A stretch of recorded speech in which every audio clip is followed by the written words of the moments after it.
Tindak kejahatan tidak mengenal ruang dan waktu. Meski di tengah masa pandemi, ancaman COVID-19 yang belum bisa ditanggulangi, dan suasana Ramadan.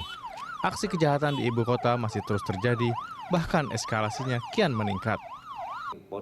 Kapolda Metro Jaya Irjen Pol Nana Sujana menyebut kenaikan angka kriminalitas di Jakarta selama pemberlakuan PSBB pertama maupun periode kedua meningkat menjadi 10%. Beberapa kasus yang mengalami peningkatan antara lain pencurian dengan kekerasan atau curas, curat, curanmor maupun kasus narkoba.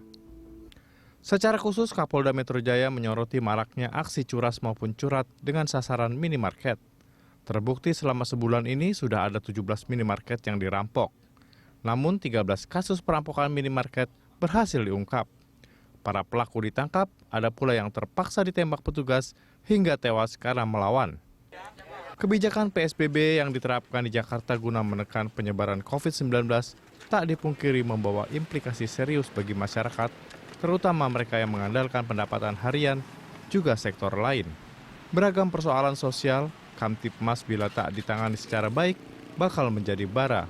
Apalagi ada kecemasan di masyarakat melihat ribuan napi dibebaskan melalui program asimilasi Kemenkumham. Dan terbukti para napi itu kembali berulah melakukan tindak kejahatan. Tim Liputan Berita 1. Kriminalitas di DKI meningkat, itulah topik Morning Talk di pagi hari ini. Untuk membahasnya, kita telah terhubung melalui sambungan telepon dengan Kabid Humas Polda Metro Jaya, Kombes Pol Yusri Yunus, dan kami juga mengundang Anda pemirsa untuk bergabung bersama kami dengan nomor telepon yang nanti akan ada di layar televisi Anda. Selamat pagi Pak Yusri. Selamat pagi Mas Rudi. Terima kasih sudah bergabung bersama kami Pak. Ini kalau kita bicara soal kriminalitas, banyak jenisnya seperti apa saja Pak yang terjadi selama beberapa bulan terakhir? Memang di masa pandemi COVID-19 ini, sejak Januari, Februari, Maret, triwulan pertama, dibandingkan dengan triwulan dengan tahun yang berbeda di 2019, memang ada penurunan Mas ya sebenarnya kalau lihat dalam trend total. Ada penurunan? Ya, tetapi Okay. di bulan April ini memang di minggu 16-17 sedikit ada peningkatan, ada beberapa jenis. Oke. Ada beberapa jenis kejahatan itu yang lebih menonjol sedikit. Ya. Seperti contohnya saya bilang, sekarang ini kan tidak mungkin. Namanya pencurian pemberatan di dalam rumah itu, sekarang tidak akan mungkin. Karena memang sekarang hashtagnya adalah di rumah saja kan. Oke, jadi karena banyak orang di rumah, mungkin kejahatan juga pikir-pikir untuk mendatangi rumah ya? Sehingga mereka berpindah kepada tempat-tempat seperti minimarket. Karena memang minimarket ini kan memang jam 22 sekarang sudah tutup. Oke. Ya. Sehingga mereka beralih ke sana. Tapi beralihnya ini bukan karena apa? Karena memang mereka spesialis di situ. Spesialis membongkar rumah-rumah ataupun tempat-tempat gudang maupun minimarket yang ada. Oke. Ini kalau disebut spesialis artinya mereka adalah residivis untuk jenis kejahatan yang sama? Sejak minggu 15 dan 16 kita ungkap memang ada peningkatan sekitar 17 kasus ya. Oke. 17 kasus memang spesialis di minimarket. Oke. Tetapi pengungkapan juga oleh tim-tim Satgas yang dibentuk oleh Kapolda Metro kepada seluruh jajaran semua. Dari 17 itu ada 14 kasus yang berhasil kita ungkap. Oke. Jadi 14 TKP, semuanya adalah minimarket. Itu kalau kita bilang di pencurian pemberatan yang ada. Oke. Dari 14 kasus ada 20 tersangka yang berhasil kita ini. 18 kita amankan dan 2 dengan tindakan tegas dan terukur karena coba melawan petugas pada saat itu sehingga kita lakukan tindakan tegas kepada yang bersangkutan dan meninggal dunia. Mereka melakukan secara berkelompok ya Pak Yusri? Ya memang. Contoh saja yang kita ungkap di Jakarta Timur, ada 4 pelaku yang berhasil kita amankan, 1 tindakan tegas dan terukur pada saat itu pun melakukan 5 kali dalam bulan April. 5 kali dalam bulan April Ya. saja? Nah, kemudian yang Polda Metro kemarin sempat 8 kali dalam bulan April. Oke. Sebenarnya ada 12 kali, tapi 4 itu di luar dari wilayah hukum Polda Metro. Dari kasus-kasus ini ada yang pelakunya atau kelompoknya sama atau sebetulnya ini kelompok-kelompok yang berbeda? Sebenarnya kelompok yang berbeda. Yang terakhir kami mengungkap ini adalah kelompok Lampung ya. Oke. Mereka kelompok-kelompok Lampung, kemudian juga ada spesialis, ada Jawa Barat, ada juga memang kelompok-kelompok dari Jakarta sini yang gabungan. Tapi memang rata-rata dari 18 yang sudah kita amankan ini, 80% itu residivis yang memang ahlinya di bidang bongkar-bongkar rumah dan bongkar-bongkar minimarket seperti ini. Oke, kalau dari penjelasan Pak Yusri tadi, ini yang saya tangkap bahwa ini semacam ada peluang di masa pembatasan sosial berskala besar ini bagi para pelaku kejahatan ini. Peluang memang dengan situasi sekarang ini kan memang masyarakat menghadapi pandemi COVID-19 ini ya. Physical distancing dikedepankan, mereka diharapkan memang oleh pemerintah supaya ada di rumah, sehingga pada jam-jam tertentu, jam-jam rawan ini memang ada situasi sepi. Makanya kami sudah berkoordinasi. Pertama, kita sudah berkoordinasi dengan asosiasi minimarket ya, untuk bisa lebih aktifkan lagi para security atau satuan pengamanan di masing-masing toko-toko minimarket yang ada, karena memang seperti dengan saat ini kan banyak yang kosong ya, khususnya Alfamart ini tidak memiliki satuan pengamanan di tempatnya.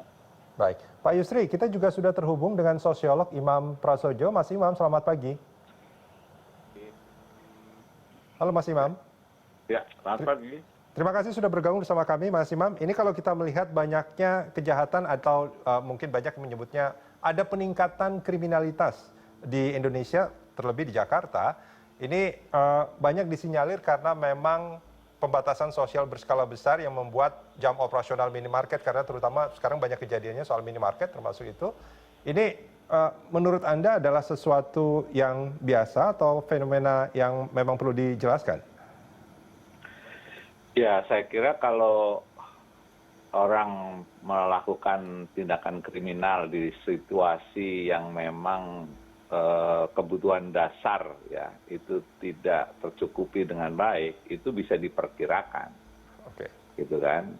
Nah, oleh karena itu justru sebelum adanya pembatasan sosial yang berskala besar itu dilakukan, itu kan sudah dari awal sudah dirancang perlu adanya bantuan-bantuan paling tidak untuk memenuhi kebutuhan dasar itu. Nah, oleh karena itu menjadi sangat menentukan. Kalau itu terlambat, maka ya tentu banyak orang yang terus kemudian selain dia tentu berusaha untuk meminta, terus kemudian dia mengharapkan bantuan itu supaya dilakukan dengan cepat gitu kan. Tapi bagi orang-orang yang memang sudah, apalagi yang pernah melakukan tindak kejahatan, ya dia kecenderungannya bisa melakukan tindakan kriminal seperti yang sekarang itu terjadi. Apalagi di kalangan narapidana yang dulu punya sejarah ya melakukan kejahatan yang serupa. Nah, dalam situasi seperti ini menjadi sangat rentan, posisi mereka menjadi sangat potensial untuk melakukan kejahatan yang sama. Ini sebetulnya kalau kita bicara soal semacam jaring pengaman sosial, pemberian bantuan kepada masyarakat sebetulnya sudah dilakukan oleh pemerintah. Apakah ini menurut catatan Mas Imam memang masih jauh dari memadai dan mencukupi?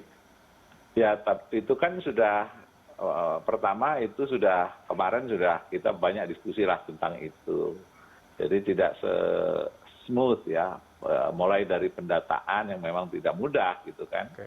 Nah, sampai supply yang ada. Tadi malam saya dengar Gubernur DKI mengatakan juga bahwa untuk pengadaan sembakonya itu bahannya itu juga kan nggak bisa pada saat diberlakukan langsung begitu ada tersedia gitu kan. Nah, itu yang saya pikir memang untuk ke depan kalau mau melakukan ini terutama untuk daerah-daerah lain, itu harus dipastikan dulu satu, apakah bantuan-bantuan seperti itu betul-betul sudah tersedia untuk mencukupi semua yang seharusnya diberikan gitu. Itu yang pertama. Dan yang kedua, apakah pendataan ya betul-betul sudah rinci. Yang kemarin diskusi kan katanya ada by name by address kan gitu. Tapi ternyata itu kan memerlukan waktu juga.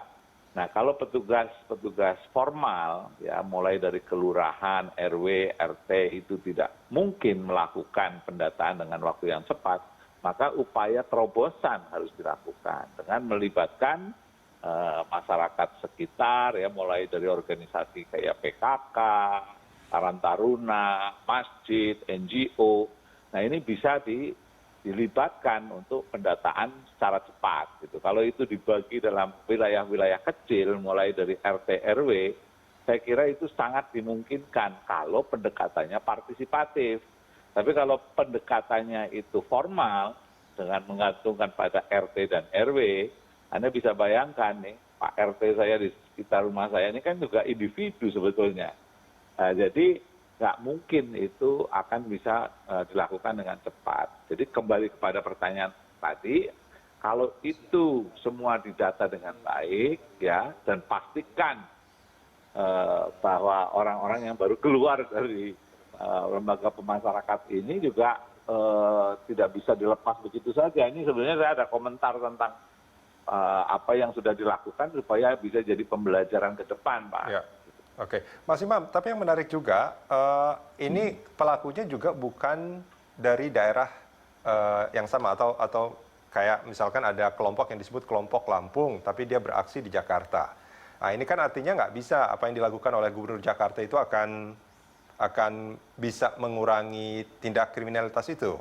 Apa tidak seperti itu, Mas Imam? Nah, makanya ini untuk yang narapidana dulu ya, Mas. Ya. Yandi. Nah, jadi waktu awal, ini pembelajaran ya, bukan bermaksud untuk berpikir ke belakang lah. Tapi kalau ke depan mau ada kebijakan seperti ini, itu supaya hal-hal ini bisa dilakukan dengan lebih hati-hati. Pertama, saya sangat setuju dalam situasi kayak gini, seperti ini, itu misalnya napi anak dilepas. Ya. Tapi melepas mereka juga harus dipastikan keluarganya maupun lingkungannya itu bisa menjamin. Tapi saya sangat setuju dan bahkan saya sebetulnya tidak setuju adanya lembaga pemasyarakatan untuk anak. Okay. Harusnya orang-orang seperti ini, anak-anak seperti ini itu dimasukkan ke dalam sebuah lembaga ya yang extraordinary education center lah ya, lembaga yang sangat khusus gitu. Jadi jangan dicampur jangan dimasukkan ke dalam lembaga seperti ini. Nah, ini yang pertama. Dan yang kedua, napi-napi umum ya walaupun itu sudah ada persyaratan macam-macam, tetapi menurut saya untuk situasi seperti ini yang harus dilepas ya itu adalah misalnya yang manula, yang sakit permanen misalnya. Jadi orang-orang yang memang powerless lah. Nah, tetapi untuk yang napi umum yang masih produktif, apalagi tenaga masih kuat, lah itu juga perlu dibagi. Apa jenis kategori kriminal yang dia lakukan, kan gitu. Nah, jadi syukur-syukur kalau memang ini betul-betul punya rekod yang kriminal berat ya, mulai dari perampokan, pembunuhan. Menurut saya dalam situasi seperti ini agak rentan untuk dilepas gitu loh. Nah, jadi itu kritik saya untuk ke depan ya, tapi yang sudah-sudah. Nah, kemudian pada saat pelepasan saya melihat di sini tidak ada koordinasi atau tembusan ke masyarakat yang paling bawah ya, misalnya apalagi ke lurah ya, ke RT, terus kemudian ke wilayah masyarakat setempat yang potensi punya yang akan menjadi host ya mereka. Nah, pada saat yang sama juga mereka itu tidak dibenarkan misalnya untuk langsung begitu saja lepas. Nah, tetapi konsekuensinya memang harus ada jaminan juga mereka, selain mereka itu tidak bisa dilepas bebas seperti itu ya, tetap diawasi, tetapi juga di sisi lain perlu ada support dari komunitas, perlu ada support dari negara agar dalam masa-masa transisi mereka paling tidak diawasi dan dijamin kehidupan sehari-harinya untuk memenuhi kebutuhan dasar loh ya, Mas, bukan kebutuhan yang melebihi dari itu. Oke. Nah, itu yang tidak saya lihat dilakukan kemarin ini. Oke, boleh kalau saya simpulkan sebetulnya ada satu permasalahan yang sekarang belum selesai soal jaminan kebutuhan dasar bagi mereka yang belum selesai dan itu menyebabkan mereka pada akhirnya yang punya kecenderungan untuk melakukan tindak kriminalitas akan melakukan tindakan itu.